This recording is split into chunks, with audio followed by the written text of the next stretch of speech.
Dr. Noone, congratulations again on your 18 years of working with the board. You have such a vast amount of knowledge. I hope you don't mind if we dig into it and get some of your thoughts about the future of the board going forward. Right. So it's my understanding that the number of diplomates who are now participating in MOC has surpassed the number of those without time-limited certificates. So how do you see that changing the function of the board? The board is going to function in a little bit different way because we're not going to have one of the biggest complaints that come in from the diplomates regarding why must I participate in MOC when the guy across the street does not have to. So I think in many ways it's going to make it easier for the board from the standpoint of public relations, intra-specialty relations. And I think it's going to make it better for us with inter-specialty relations because as we go forward and everyone is participating in MOC, it'll be a standard across medicine. So this is a good thing, and it's going to make our job. It's going to make your job easier, Dr. Brandt, when you sit in this side of the chair. And it'll be a little bit easier. So that doesn't mean it's going to be easy. Correct. Just easier without the grandfathers, because that's of the top 5 complaints we get all the time. It's because it's the grandfather issue. Yeah. How come they don't have to do it, and I have to? Well, professional development begins in medical school, continues through residency, and then on into your career and all the way to retirement. So do you ever foresee a function of the board in residency or even in medical school? Yeah, I think that the board has a role. The primary purpose of the board is to serve the public and to make sure that people, as best we can, that those we're training are taking good care of the patient by staying current, by doing the proper thing as best they can. And I think that the board sets the standards for that. And that standard, to get to that educational level, should start in medical school. I think that the medical school process, plastic surgery needs to be exposed in medical school to the medical students, who will then, whether they become plastic surgeons or not, will appreciate what the specialty does. Yes. And will know what plastic surgery is all about. And then it obviously after graduation from medical school and the residency programs, the standards need to be established so that those that are being trained are going to uphold the standards when they finish. Absolutely. So the Federation of State Medical Boards has recognized that licensure needs to incorporate some elements of continuous educational development and knowledge assessment. The ABMS boards, of course, with their MOC program, are way ahead in this. Do you ever envision a time when maintenance of certification will supplant licensure? Not in my lifetime. It's a problem for the next guy. Maybe not in your lifetime. Maintenance of licensure is a concept at the Federation of State Medical Boards, the FSMB, which is a great concept. Yeah. The problem is the implementation of the concept, because when you think of the FSMB, it's a federation of licensing boards.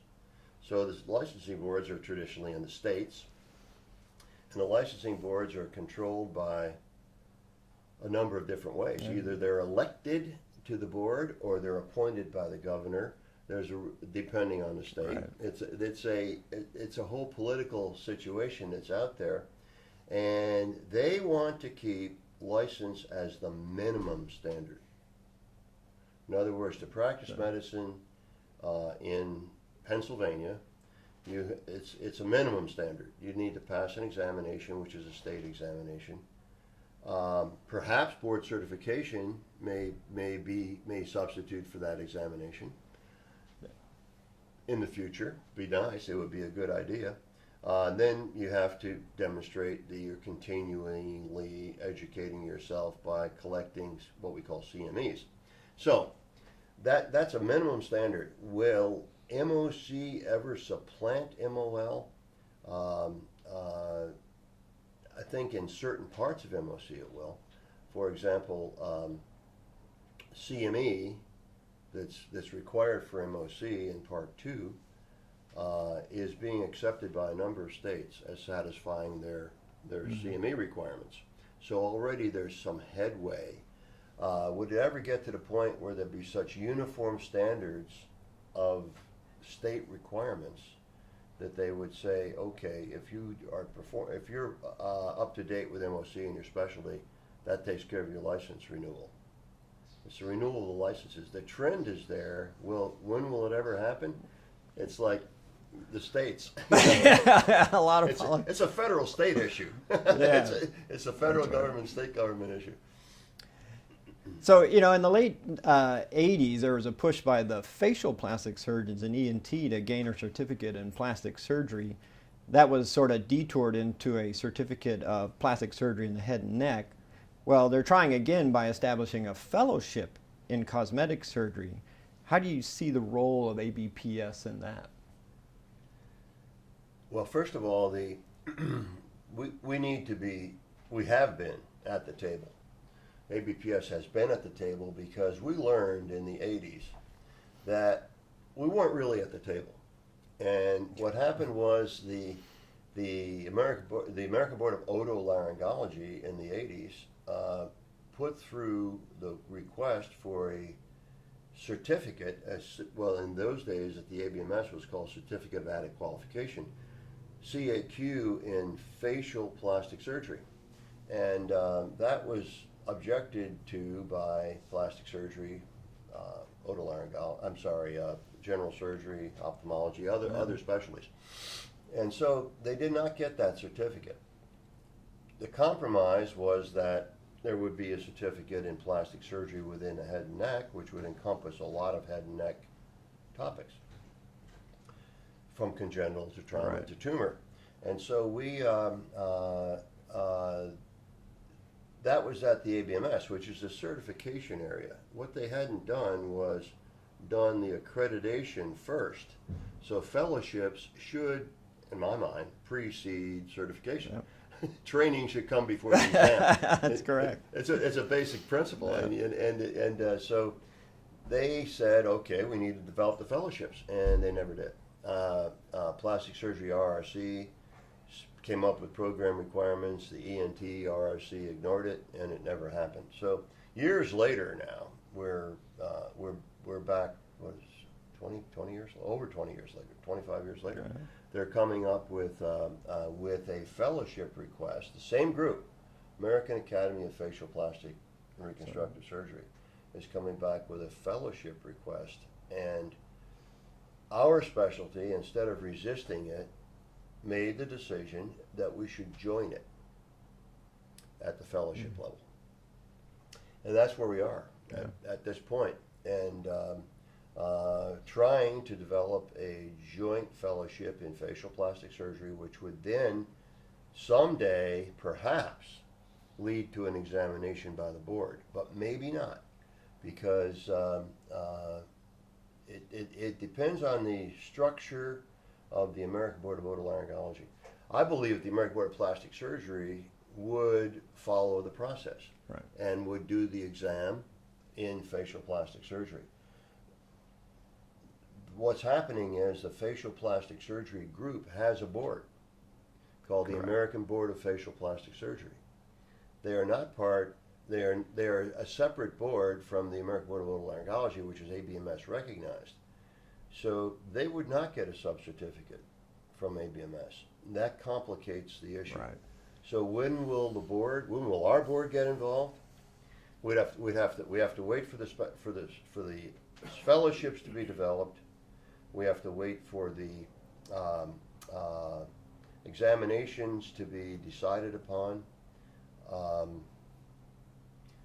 Maybe not in your lifetime. Yeah, maybe more than 9 years from now. That could be another one that might be a Tuck a little bullet later. there. So arguably the United States has the best training in medicine and certifying physicians. Developing countries are starting to reach out for our expertise.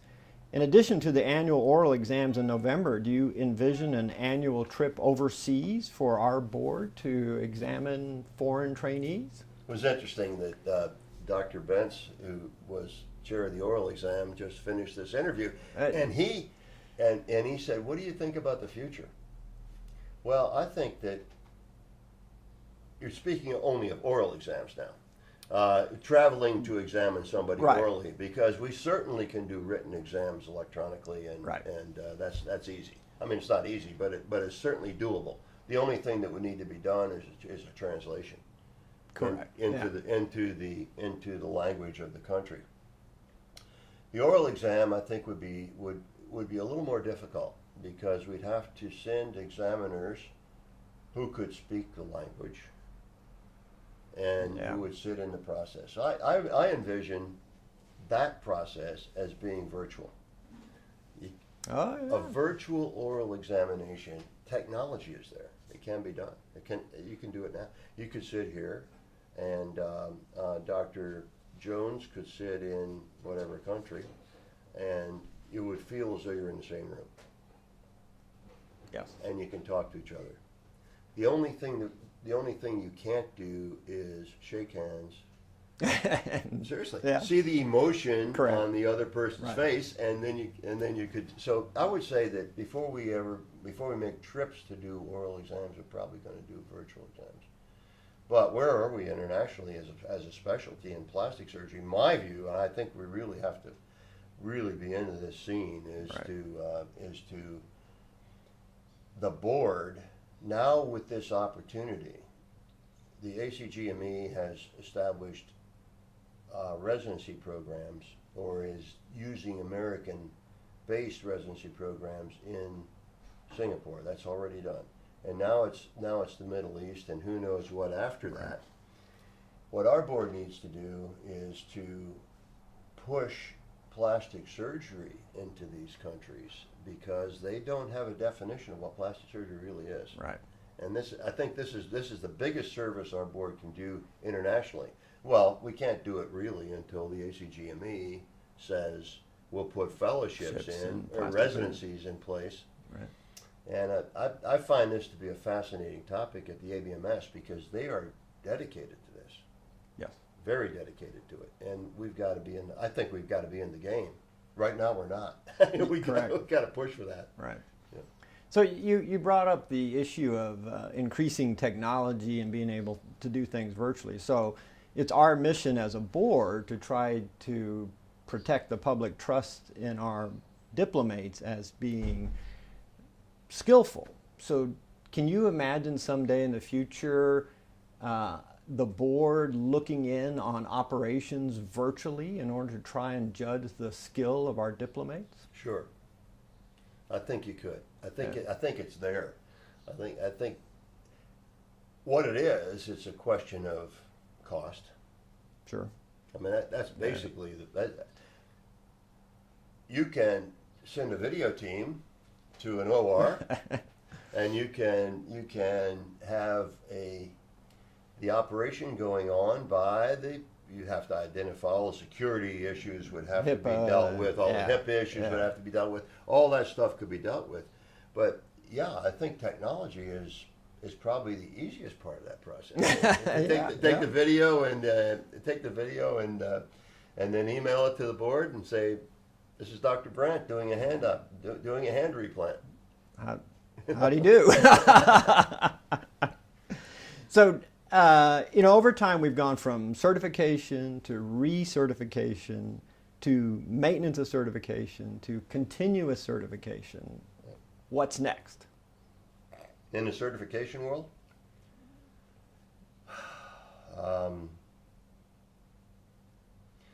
Continuous certification, I think what next is the way the world is going. The government is getting so involved in everything. And the external stakeholders There are many external stakeholders.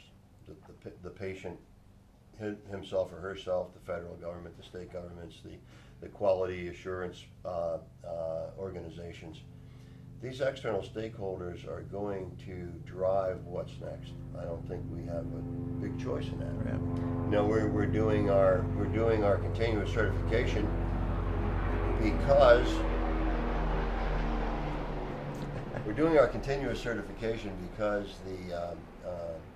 we want to assure the public, external stakeholders in general, Right.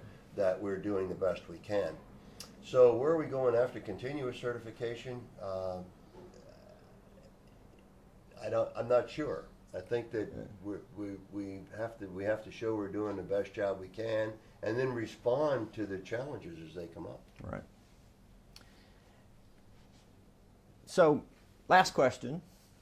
So we already have robots in the OR, and it's not too far-fetched to imagine a computer someday that can perform all the steps of an operation without human monitoring. So do you ever see the board certifying robots? No, I see the board certifying people who run the robots. Somebody has got to design the operation the robot's doing. Okay? Put in the software. Yeah. That particular person has to put the software into the robot.